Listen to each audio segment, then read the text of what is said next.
अच्छा, स्वतंत्रता संग्राम में जनजातीय नायकों का योगदान, ऐसे बहुत ही महत्वपूर्ण विषय पर आज के इस कार्यक्रम में हमारे बीच में कार्यक्रम के मुख्य वक्ता के नाते जिन्होंने आपका और हम सबका मार्गदर्शन किया, आदरणीय शरद चौहान जी,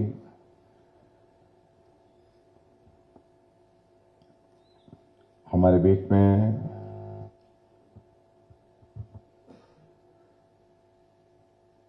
कुलपति हिमाचल प्रदेश विश्वविद्यालय प्रोफेसर सत्यप्रकाश बंसल जी, जिनका भी हमने संबोधन सुना, एनसीएसटी के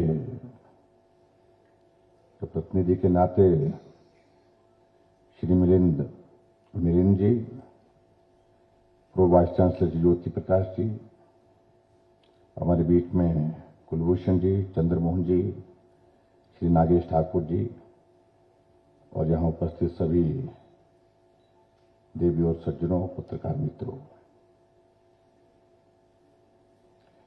सबसे पहले तो मैं इस कार्यक्रम के आयोजन के लिए बधाई देना चाहूंगा।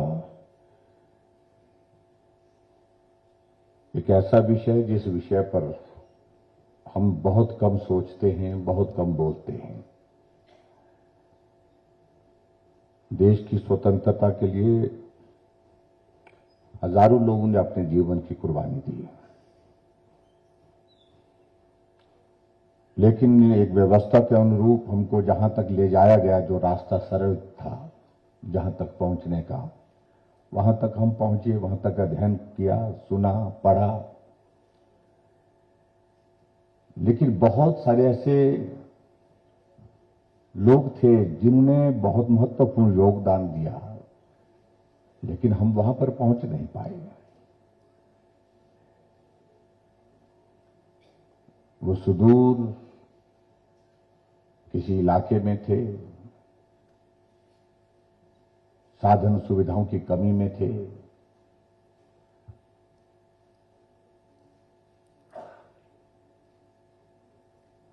लेकिन उसके बावजूद स्वतंत्रता के आंदोलन के लिए हमारा भी योगदान हो, चाहे वो थोड़ा हो, जिस भी रूप में हो, जितना भी हो, उस योगदान देने के लिए वो आगे वो अपने अपने उस इलाके में, क्षेत्र में काम करते रहे।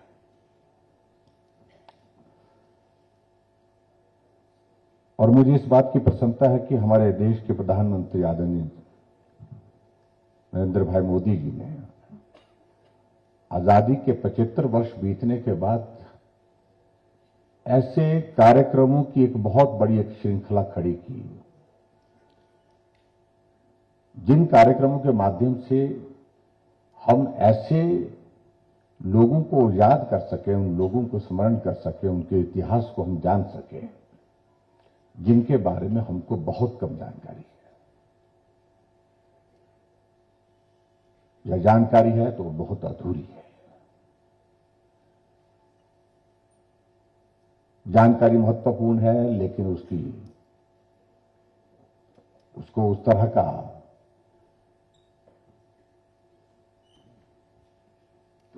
पहचान नहीं मिल पाई, उस तरह की, उसको आगे लाने के लिए उस तरह का प्रयत्न नहीं हुआ। उस दृष्टि से बहुत सारे कार्यक्रम पूरे देश भर में चल रहे हैं, और स्वाभाविक रूप से जब इस प्रकार की एक बात आई कि 75 वर्ष बीतने के बाद आजादी के, जहां पूरे देश भर में अमृत महोत्सव के रूप में हम अनेक कार्यक्रमों का आयोजन हम कर रहे हैं,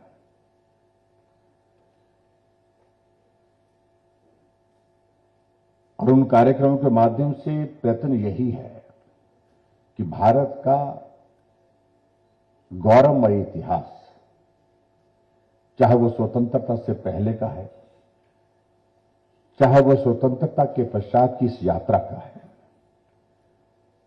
उसको नई जनरेशन के सामने, नई पीढ़ी के समक्ष उसको ठीक प्रकार से प्रस्तुत करना चाहिए, ताकि नई पीढ़ी उन पुराने लोगों को, उन लोगों के योगदान को जो है उनको समर्पण कर सके, उसको याद कर सके। क्योंकि बहुत सारे लोग हम यहां पर जो आज के इस कार्यक्रम में भी यहां पर जो बैठे हैं वो लोग हैं जो आजाद भारत में पैदा हुए। हमने वो दौर देखा नहीं है, हमने पढ़ा है, हमने सुना है, हमने अध्ययन किया, इतना ही है, लेकिन देखा नहीं है। और हमारे बीच में आज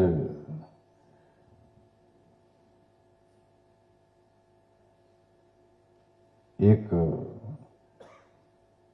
स्वतंत्रता सेनानी है जिनकी आयु बताई गई कि लगभग 92 वर्ष की हो गई है, वो हमारे बीच में है। मैं उनका भी आज के इस कार्यक्रम में अभिनंदन करता हूं।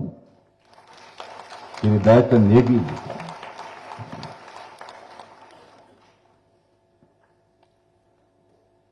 तो इसलिए ये इस तरह का ये जो प्रयत्न है, ये प्रयास है, ये बहुत अद्भुत है।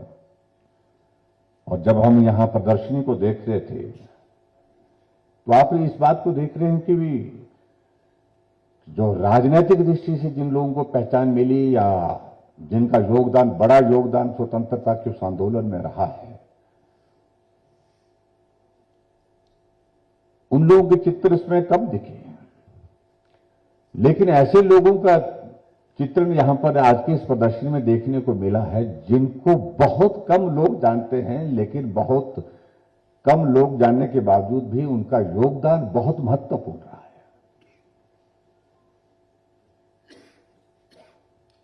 इस चीज को मुझे लगता है कि समझने की आवश्यकता है। स्वाभाविक रूप से जिन लोगों ने अपने जीवन की कुर्बानी दी और देश की आजादी के लिए, उनका योगदान सबका महत्वपूर्ण है। लेकिन ऐसे लोग जिन्होंने समाज में जागृति पैदा की, जिन्होंने जो है समाज के बीच में एक वातावरण खड़ा किया, स्वतंत्रता हमारा अधिकार है, चाहे वो पढ़े लिखे नहीं थे। ट्राइबल के इलाके में उस वक्त का दौर ऐसा था, उस वक्त का जहां शिक्षा का अभाव था, साधनों का अभाव था, सुविधाओं का अभाव था, लेकिन देश के लिए एक जज्बा वहां पर नहीं था, ऐसा नहीं था। देश की स्वतंत्रता के लिए हमको योगदान देना है,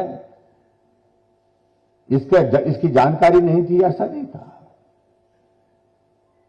देश की स्वतंत्रता के लिए हमें भी कुछ करना चाहिए। हम जिस रूप से माहौल में, जिस भाषा में वहां पर ट्राइबल के इलाके में रहकर के अपनी बात को प्रभावी ढंग से कर सकते हैं, रख सकते हैं, वो रखने के प्रयत्न हुए।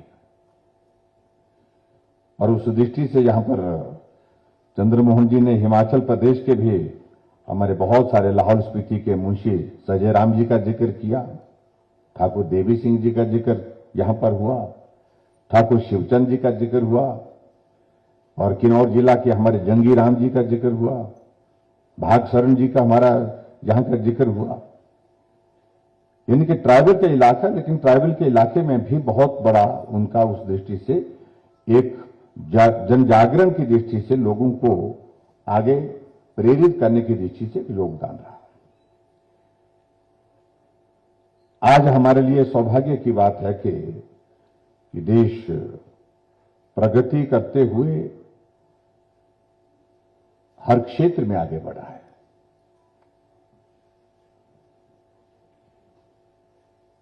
और अभी हाल ही में हमारे लिए और भी प्रसन्नता का विषय यह है कि जिस देश के हम लगभग 200 वर्षों से ज्यादा समय तक गुलाम रहे,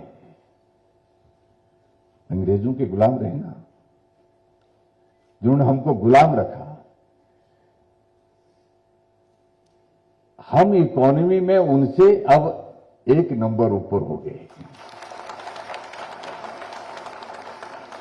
और आदरणीय प्रधानमंत्री जी ने इस बात को जब कहा कि ये महत्वपूर्ण तो है उस दृष्टि से कि हम इकोनॉमी में एक बड़ी ताकत के रूप में पूरे विश्व में आज की तारीख में आंके गए हैं, हम एक नंबर ऊपर आए हैं।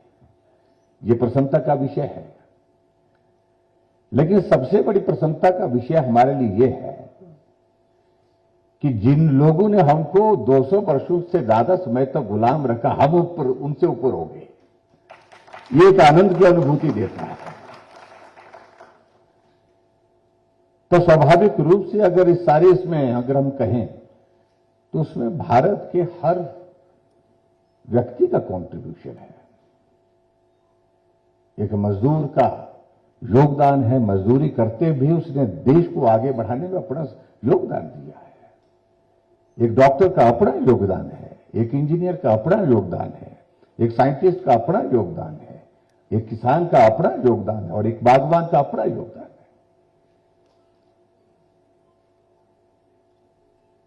इसलिए आज भारत जहां पहुंचा है तो भारत के हर नागरिक का उसमें योगदान भी है।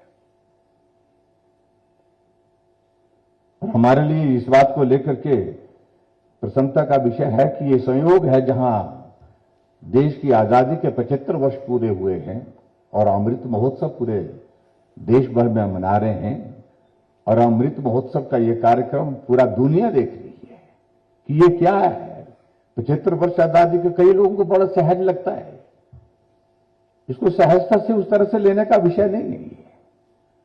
अभी हाल ही में 15 अगस्त के कार्यक्रम से कुछ दिन पहले प्रधानमंत्री जी ने एक आग्रह किया, हमारे सामने किया, पूरे देश के सामने आग्रह किया कि इस अमृत महोत्सव के इस कार्यक्रम में एक चीज हमको और जोड़नी चाहिए, और वो ये जोड़नी चाहिए कि इस देश की आजादी के लिए बहुत सारे लोगों ने अपने जीवन की कुर्बानी दी है। उसको स्मरण करते हुए एक देशभक्ति का भाव जो है वो जागृत करना चाहिए। जोश और जुनून के साथ हर घर में हमारा तिरंगा झंडा लगना चाहिए। इसलिए उन्हें कार्यक्रम का के लिए आग्रह किया पूरे देश के सामने, और वो कहा उनने कि हर घर तिरंगा, घर घर तिरंगा। कई लोगों ने इस पर भी प्रश्न खड़े कर दिए। तो हमारी एक लोकतांत्रिक व्यवस्था है, लोकतांत्रिक व्यवस्था में प्रश्न खड़ा करना तो सरल होता है, हर कोई आदमी करता है। इससे क्या होगा? होने से क्या है? ये सोच मुझे लगता है कि बहुत दुर्भाग्यपूर्ण है। जिस तिरंगे के लिए आज हमारा जवान अपने जीवन की कुर्बानी देने के लिए तैयार होता है, जिस तिरंगे की रक्षा के लिए भारत का हर एक नागरिक जो है वो देशभक्ति के भाव के साथ अपनी भावनाएं व्यक्त करता है, और अपने घर में तिरंगा लगाने के लिए हर घर तिरंगा, घर घर तिरंगा का अगर इस प्रकार का आयोजन करने के लिए प्रधानमंत्री जी ने आग्रह किया तो उसको प्रश्न खड़ा करना चाहिए क्या? सीधा भाव उसमें एक ही है कि आजाद भारत में हम लोगों ने जन्म लिया, बहुत सारी आज की इस पीढ़ी ने, लेकिन हमको ऐसे में जब हम स्वतंत्रता के उस दौर को देखें जो संघर्षमय था, जब इस सारी चीज के लिए संघर्ष हो रहा था, उनके योगदान को तो कम से कम एक दिन के लिए हम स्मरण कर सके। देशभक्ति का भाव जो है हम अपने परिवार के बीच में उस तरह से खड़ा कर सके, और आने वाली पीढ़ी सारी चीज को समझ सके कि देश आजाद संघर्ष के बाद हुआ है, हमें आजाद भारत नहीं मिला है। इसके लिए लाखों लोगों ने जीवन की कुर्बानी दी है, और आजाद भारत होने के पश्चात हम इस भारत में, इस यात्रा में, विकास यात्रा में आज एक अलग पहचान के साथ पूरे विश्व के मानचित्र पर खड़े हैं। उसके लिए हमारे करोड़ों लोग जो भारत के रहने वाले हैं, उनका सबका उसमें योगदान है। उस सारी चीज को अध्ययन करना, उस सारी चीज को समझना, ये हमारी जनरेशन के लिए बहुत आवश्यक है। नहीं तो ये बहुत खतरनाक चीज होती जा रही है। हम भागते भागते भागे जा रहे हैं, दौड़ते दौड़ते दौड़े जा रहे हैं,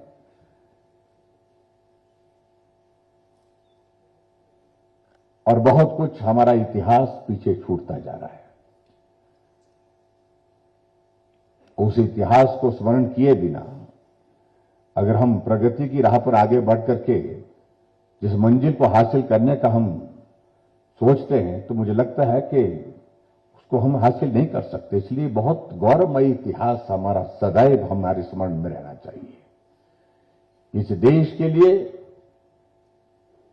देशभक्ति का भाव जो सदैव हमारे मन में रहना चाहिए, हमारे दिल में रहना चाहिए, बहुत आवश्यक है। इसलिए इस कार्यक्रम का हेतु जो आज यहां पर बताया गया, जहां जिस प्रकार से यहां हमारा जो राष्ट्रीय अनुसूचित जनजाति आयोग और हमारा हिमाचल प्रदेश विश्वविद्यालय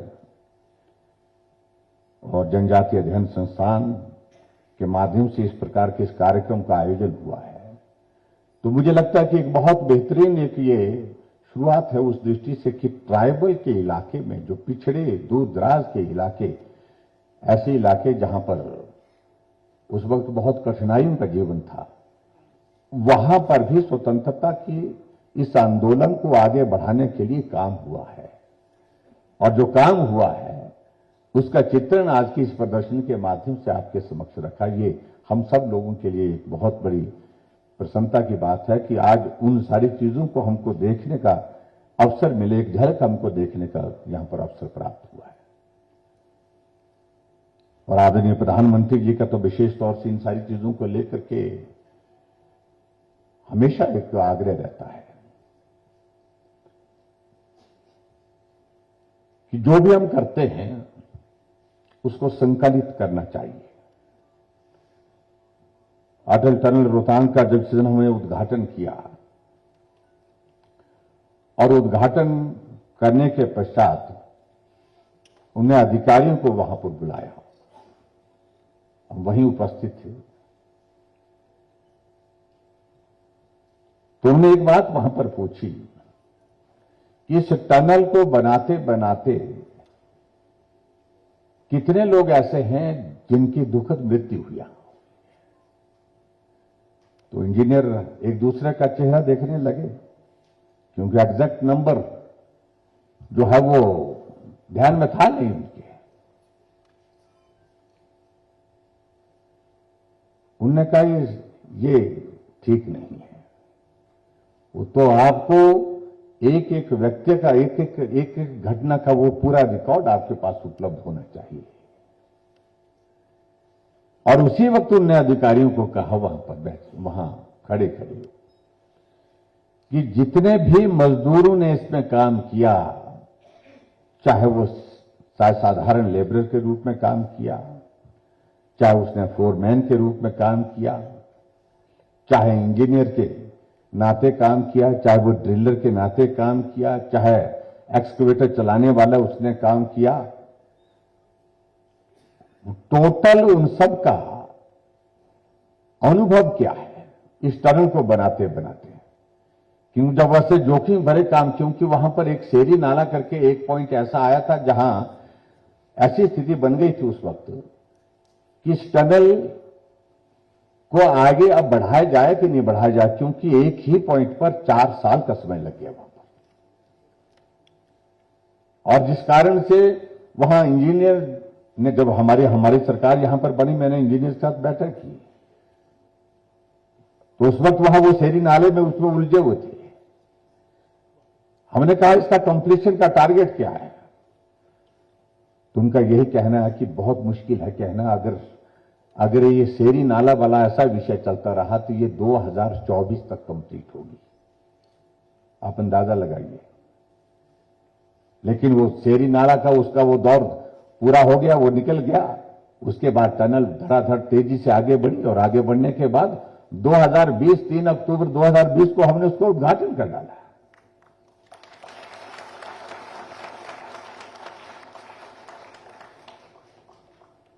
तो इसलिए खास तौर से, क्योंकि उस वक्त ये समय नहीं था जो पुराने समय की जब स्वतंत्रता, उस वक्त साधन नहीं थे, सुविधा नहीं थी, इस तरह की व्यवस्था नहीं थी। लेकिन बड़े मुश्किल से उसके बावजूद भी मैं बधाई देना चाहूंगा कि संकलन करके उन महापुरुषों का जो है इतिहास जो है लिखा गया, उनका इतिहास कहीं से निकाला गया, जितना कर जिस रूप में निकाला गया उस प्रदर्शन के माध्यम से आपके समक्ष रखा है। और मैं उम्मीद करता हूं कि इस इतिहास से हमको बहुत कुछ सीखने को भी मिलेगा। आज हमारे लिए प्रसन्नता का विषय है कि भारत दुनिया का सबसे बड़ा लोकतंत्र है और सबसे बड़े लोकतंत्र में देश के राष्ट्रपति के नाते ट्राइबल है, ट्राइबल में भी महिला है, ये हमारे लिए गर्व की बात है। द्रौपदी मुर्मू जी आज देश की राष्ट्रपति है और राष्ट्रपति बनने की शायद कभी कल्पना भी नहीं थी इस तरह की, लेकिन आदरणीय प्रधानमंत्री नरेंद्र मोदी जी ने अलग हट करके, उनका स्वभाव है अलग हट करके सोचना चाहिए, अलग हट करके करना चाहिए। इस तरह से उन्होंने इस भाव को जो है वो लोगों के सामने प्रस्तुत किया और हमारे लिए आज प्रसन्नता की बात है कि ट्राइबल, जैसे यहां पर कह भी रहे थे हमारे साथी यहां पर कह रहे थे, मिलिंद जी कह रहे थे, हिमाचल में भी ट्राइबल का एरिया भी है, ट्राइबल की हमारा जो है वो जो शेड्यूल कास्ट ट्राइब के हमारी जाति भी है, जाति क्षेत्र जो है, लेकिन ऐसा ज्यादा नहीं है। ऐसा लगता है कि अब हमारे यहाँ ट्राइबल और इसमें बड़ा अंतर नहीं है। ट्राइबल के लोग बहुत आगे निकल गए हैं, यहाँ पर बहुत अच्छी एजुकेशन है, वहां पर साधन सुविधा वहां पर बहुत अच्छे हैं, लेकिन फिर भी उसके बावजूद दूर दराज के इलाके में अभी तक जो है वो जितनी सुविधाएं होनी चाहिए थी उस बात को लेकर के अभी तक वे थोड़ी कठिनाइयां हैं। और मुझे इस बात को लेकर के प्रसन्नता है कि एक बहुत महत्वपूर्ण योजना आदरणीय प्रधानमंत्री जी ने जो पूरे देश भर के लिए जो चलाई, एक शुरुआत की उन्होंने, जो हमारे बॉर्डर एरियाज हैं वहां के लिए वाइब्रेंट विलेज का एक कॉन्सेप्ट दिया गया।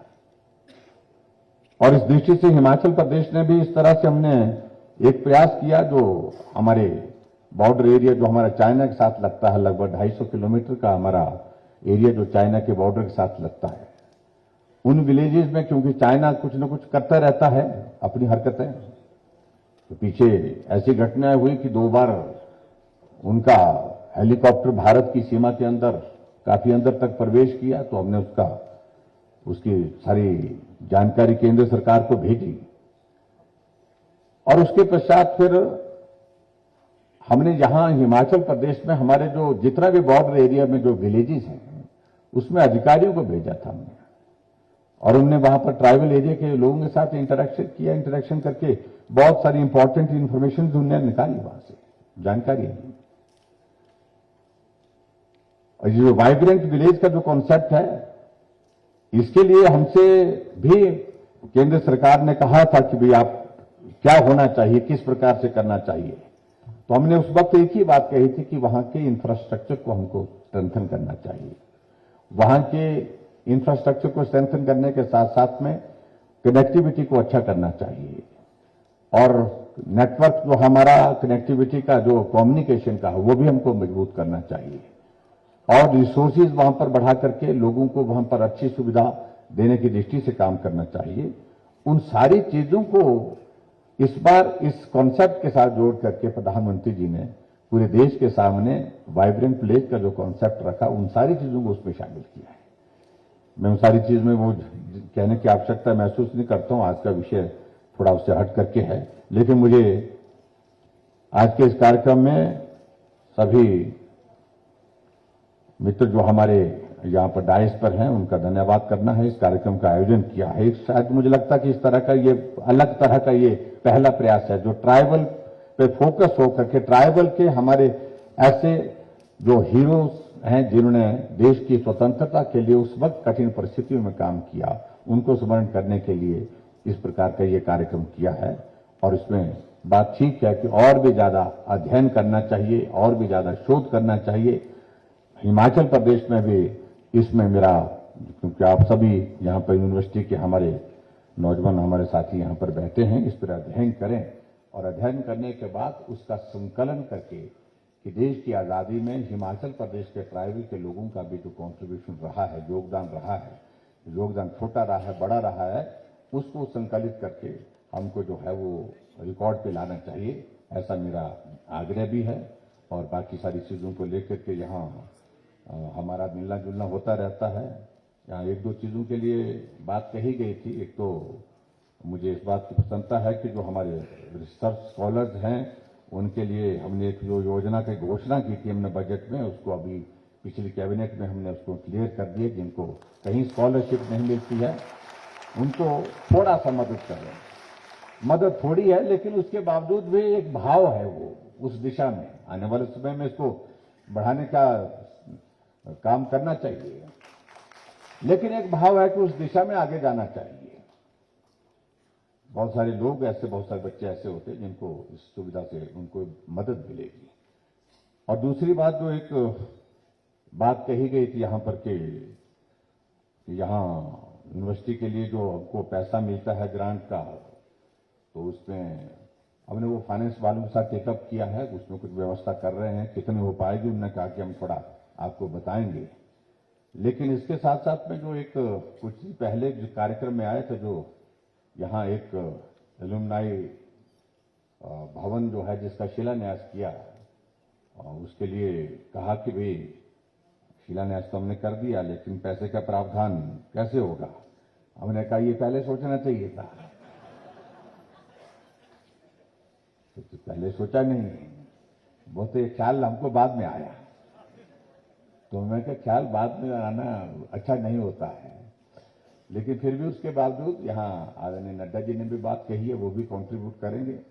कुछ इसके लिए कुछ और तरीके भी ढूंढने पड़ेंगे, लेकिन जो बताया गया है कि इसके लिए शायद 9 करोड़ रुपए खर्च होगा, तो थोड़ा मदद हम भी करेंगे। मैं अपनी ओर से, हिमाचल प्रदेश सरकार की ओर से, हालांकि इसमें कठिन जैसी ये चीज आई कि उसमें हम किस इसके अंतर्गत जो है वो फंड प्रोवाइड करेंगे, क्योंकि इस तरह के प्रोविजन जब ढूंढते हैं तो कई न कई चीजें ऐसी आती है। लेकिन फिर भी उसके लिए मैं 2 करोड़ रुपए देने की यहाँ पर घोषणा करता हूँ, और 2 करोड़ रुपए दे करके उसके भवन को बनाया जाए।